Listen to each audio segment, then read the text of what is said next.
The 75th verse of the Tao Te Ching. Quote, "When taxes are too high, people go hungry. When the government is too intrusive, people lose their spirit. Act for the people's benefit. Trust them. Leave them alone." Unquote. Living by demanding little.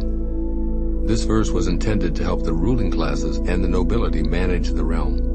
Understand that during the Warring States period in ancient China, rulers used onerous methods to impose order on the masses. They tended to keep all of the tax money that was collected from the people for themselves, flaunting their good fortune in the faces of the impoverished. Those who were overtaxed and overburdened would lose their spirit and sense of loyalty, and ultimately rebel against the laws imposed upon them. This book that you're listening to right now isn't intended as a social commentary to enlighten political leaders who take advantage of their positions, although I'd certainly invite any of them to take heed of Lao Tzu's advice. Rather, I wrote this book to help you apply the inherent wisdom in each of the 81 verses of the Tao Te Ching. So you're invited to change the way you look at assisting others to stay inspired and have contented and peaceful lives. You may believe that demanding more from those in your charge, such as your children or co-workers, creates more productivity. But Lao Tzu suggests the opposite is true. Demand little, he advises, and even leave people alone as much as possible.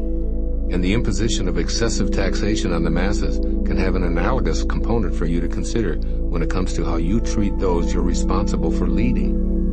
Government officials often vote to raise more and more money for pet projects and even their own personal benefits simply because they have the authority to do so. Since they're in charge of lawmaking, they write rules that allow them to be abusive toward the very people who pay their salaries and provide them with all of their benefits. In virtually all cases, those who are being taxed to provide luxurious lifestyle perks receive far less in the way of benefits than those who are the recipients of that tax. In other words, the rule makers and others in power are using their positions to take advantage of ordinary people. When this becomes too prevalent, those ordinary people become restless and disruptive. With scant respect for authority, as Lao Tzu puts it, people lose their spirit. Rather than demanding more because you're older, bigger, richer, or more powerful, leave those you're in charge of alone whenever feasible, trusting in their inherent wisdom to do the right thing. Overbearing, taxing authorities create rebellion and chaos, and you'll create the same unless you check your inclinations to reverse yourself by being less demanding instead of more.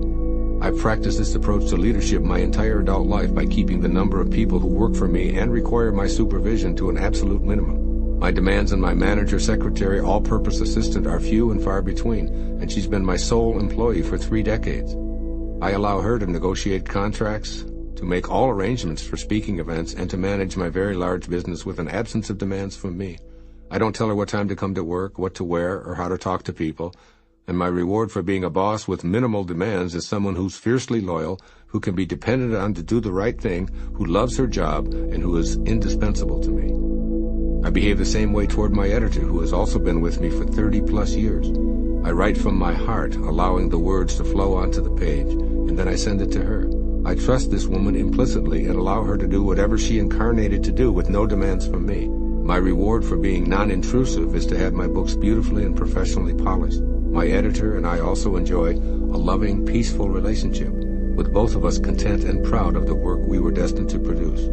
While what I'm describing may seem impossible to you, it can absolutely be attained when you trust in the Tao to manage all of the details of both your professional and personal life. The following is what Lao Tzu urges you to take from this 75th verse of the Tao Te Ching, which was originally intended for leaders of countries, but is applicable to everyone in a supervisory or parental role. First, don't overtax yourself. Lao Tzu's reminder that excessive taxation will lead to a loss of spirit applies to you as well. If you weigh yourself down with excessive demands, you'll wear yourself out or develop symptoms of depression, anxiety, worry, heart disease, or any number of physical ailments. Give yourself a break from self-imposed pressures that burden you, allowing yourself plenty of free time to commune with nature, to play with your children, to read, to see a movie, or to just do nothing. And secondly, trust those you're entrusted to lead.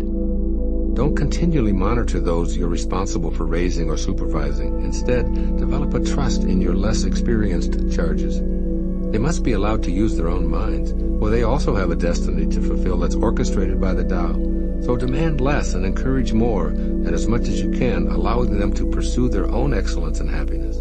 Your trust will lead to their trusting themselves and the wisdom that created them. Do the Tao now. Take a break from all that occupies your mind, including your responsibilities.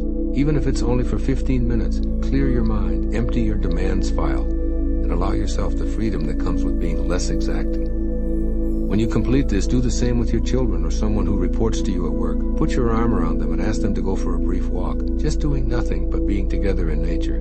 Then let them return to their responsibilities at their own pace. If you're thinking that your child or employee needs an imperious overseer, perhaps they've become that way because you haven't trusted them to be self-reliant.